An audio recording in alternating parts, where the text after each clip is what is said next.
Cette vidéo vous est présentée par la boutique de Dicehall.com, les prix les plus bas sur vos jeux de société favoris.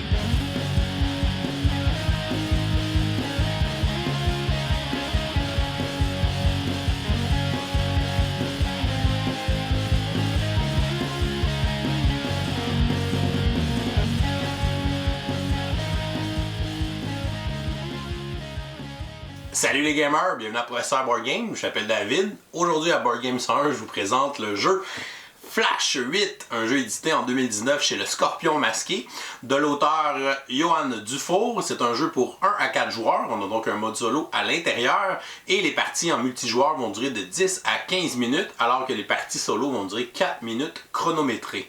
C'est un jeu de rapidité en temps réel où on va essayer de reproduire les schémas sur notre tablette de jeu, les schémas qui sont sur les cartes au centre de la table pour pouvoir les gagner et marquer des points de victoire. À la fin de la partie, le joueur qui aura ramassé le plus de points de victoire sera le grand gagnant. Alors, Flash 8, je vous montre comment on joue, ensuite je vous dis ce que j'en pense, et comme on est lundi, on va lancer dans le concours du lundi pour remporter une copie de jeu.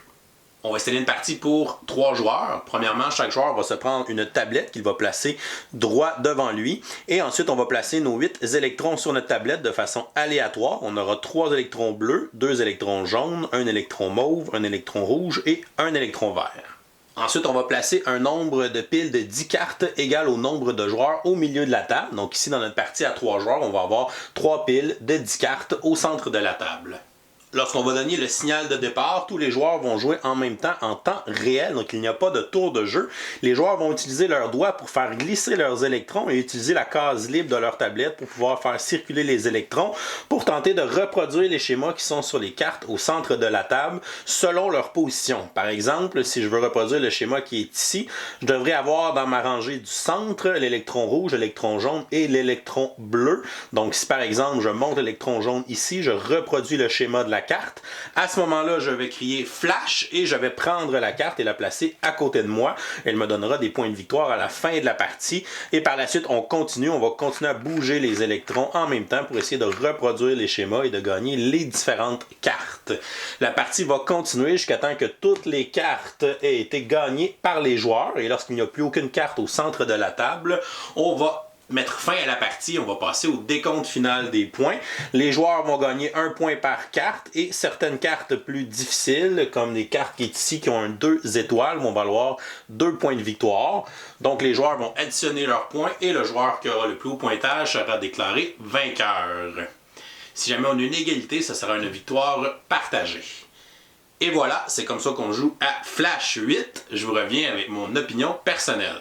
Qu'est-ce que je pense de Flash 8? Je pense que c'est une de mes explications les plus rapides.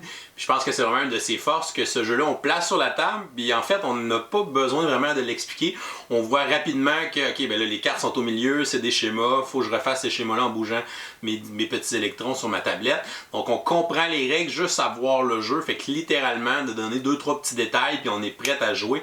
Fait que ça, c'est vraiment une force, un jeu qui n'a pas à s'expliquer ou qui s'explique presque par lui-même, c'est assez rare. Je peux penser peut-être à Tumbling Dice qui est un peu le même principe que tu mets sur la table, les gens comprennent que tu prends les dés et tu lances sur les différents paliers pour faire des points. Fait que ça, c'est vraiment très cool pour le niveau de simplicité des règles puis l'accessibilité au jeu. Ensuite, le matériel super beau à l'intérieur de la boîte, les petites tablettes, les petits électrons, ça se manipule super bien, ça glisse bien aussi. Fait que comme c'est un jeu de rapidité, c'est important que ça puisse bien bouger tout ça. Donc la surface est un peu glissante.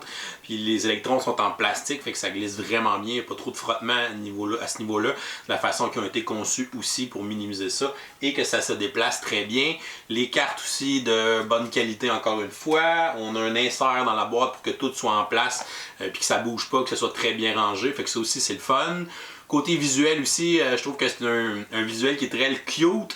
Et si on prête un peu attention à notre tablette, on voit qu'il y a des petits œufs de Pâques sur les jeux vidéo rétro. On peut voir qu'un des bâtiments fait hommage à Pac-Man, Bomberman. Donc on a plusieurs petits Easter eggs qui sont cachés sur la tablette, ce que je trouve très cool parce qu'évidemment, j'ai grandi avec ces jeux vidéo-là.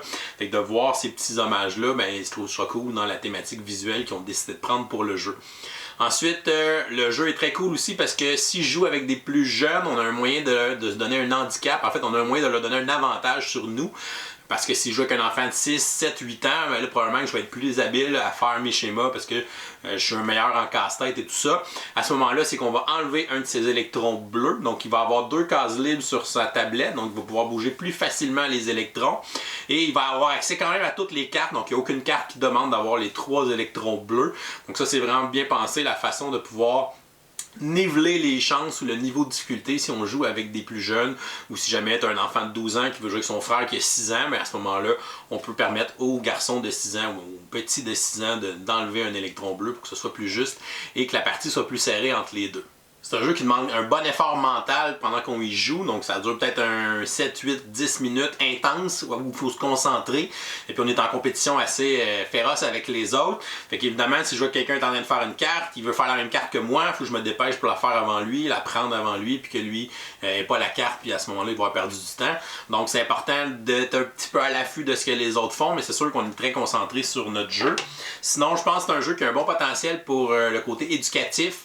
Je pense à mes collègues en orthopédagogie qui souvent cherchent des petits jeux pour les enfants au primaire, des petits jeux justement qui vont chercher ce petit côté-là logique ou de se mettre à la tâche, puis ce petit côté de se concentrer pendant un certain temps pour le côté persévérance, puis le côté, dans le fond, de continuer, même si on ne réussit pas, ou même si l'autre a fait notre carte avant nous, il faut que tu continues pareil. Donc de persévérer, puis le petit côté casse-tête, planification à court terme, super intéressant pour développer certaines habiletés là, chez les jeunes enfants, avec un beau potentiel éducatif à l'intérieur du jeu. Pour ce qui est du mode solo, le mode solo est assez intéressant pour vrai. On a le verso des cartes en fait qui vont avoir des formes et les différents symboles. Donc on va se faire une grille de 3 par 3 devant nous. On va avoir 9 symboles et ça va représenter les schémas qu'on va essayer de faire. On va essayer de faire les rangées ou de faire les colonnes et les rangées de cette grille de 3 par 3 avec notre tablette. Et lorsqu'on va avoir réussi à faire une colonne ou une rangée, bien à ce moment-là, on va choisir une des formes. Donc on a plusieurs formes. Ici on a le X, on a le rond, on a le carré. Fait que si je choisis carré puis qu'il y a 2 carrés dans la colonne que je viens de faire, mais on va aller mettre une nouvelle carte par-dessus ces cartes-là. Et après ça, on va continuer, on va essayer d'aller faire d'autres colonnes, d'autres rangées pour essayer de passer le plus de cartes de la pioche.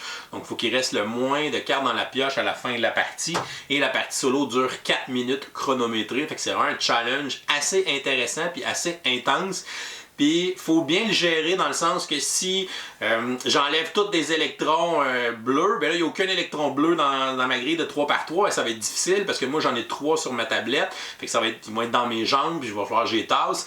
Fait qu'il faut essayer de gérer les symboles qu'on enlève pour qu'on remplace par les nouvelles cartes pour justement pas être pris avec des symboles ou s'il y a 3 électrons rouges, ben moi, j'en ai juste un, je pourrais jamais faire un symbole avec 3 électrons rouges.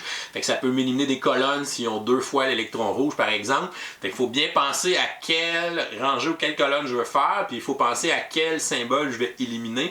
Fait que vraiment un très très bon mode solo qui a été bien pensé puis qui était vraiment très le fun à faire. Ensuite, pour les côtés négatifs, quelque chose que je déteste dans ces jeux-là, c'est que les petits électrons, il fallait coller des collants sur les petites pastilles de plastique. Et comme j'ai la dextérité d'un éléphant, mais là je colle tout le temps les collants un peu croches, donc c'est peut-être un peu laid quand c'est moi qui les ai collés. Donc j'espère que vous avez moins de misère avec les collants que moi, mais c'est quelque chose qui vient me chercher. Sinon, je pense que le mode multijoueur a peut-être un peu moins de rejouabilité que le mode solo. Donc je pense que le mode solo, chaque partie va être un bon challenge en soi, puis chaque partie va être différente. Puis on va prendre des décisions différentes en fonction de la grille qu'on a, en fonction des symboles qu'on veut éliminer, tout ça. C'est sûr que le mode multijoueur, c'est tout le temps un peu la même partie. C'est sûr que les cartes reviennent, c'est tout le temps un peu le même gameplay. Fait que je pense peut-être que le mode multijoueur va s'essouffler peut-être un petit peu plus vite que le mode solo.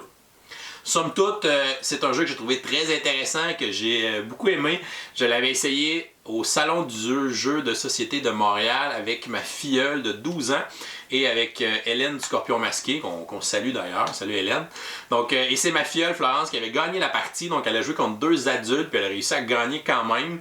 Fait que je pense que ça fait un bon jeu familial dans le sens où justement les plus jeunes vont avoir autant de chances de battre les adultes dans ce type de jeu-là. Fait que ça devient super intéressant. Fait que c'est une belle expérience de jeu, du bon matériel, un gameplay super simple. Donc beaucoup de plaisir que vous allez avoir avec Flash 8, c'est certain. Donc je vais lui donner une note de B+. Pour moi, un très bon jeu qui va être familial, qu'on peut jouer avec n'importe qui, super intéressant dans le gameplay. Puis en plus, on a le mode solo si on veut se challenger, un mode solo qui est super intéressant. Et voilà, c'est tout pour aujourd'hui. Oh, c'est vrai, on est lundi, donc on va lancer notre concours du lundi pour remporter une copie de Flash 8. Avant de vous dire comment participer, on va vous annoncer le gagnant de la semaine dernière. On faisait tirer le jeu narratif Adventure Games qu'on vous a présenté. Et le gagnant pour Adventure Games est Robert Boudreau. Donc, félicitations Robert, tu peux nous écrire à professeurboardgame@gmail.com pour nous envoyer tes coordonnées, qu'on puisse t'envoyer ton prix. Pour cette semaine, pour participer à un concours du lundi, c'est très simple. Vous n'avez qu'à répondre à la question du jour en commentaire YouTube sous la vidéo.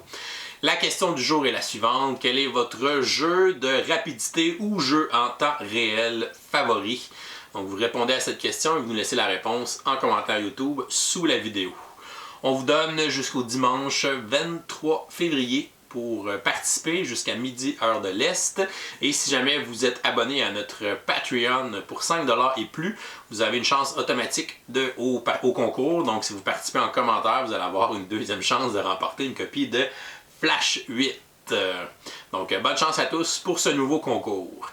Si jamais vous n'êtes pas abonné à notre chaîne, vous pouvez cliquer notre petit bonhomme ici pour vous abonner. Sinon, vous pouvez nous suivre sur Facebook, Twitter, Instagram à Professeur Board Game. Et vous pouvez venir aussi nous donner sur notre campagne Patreon si vous voulez nous encourager, si vous aimez le contenu qu'on crée.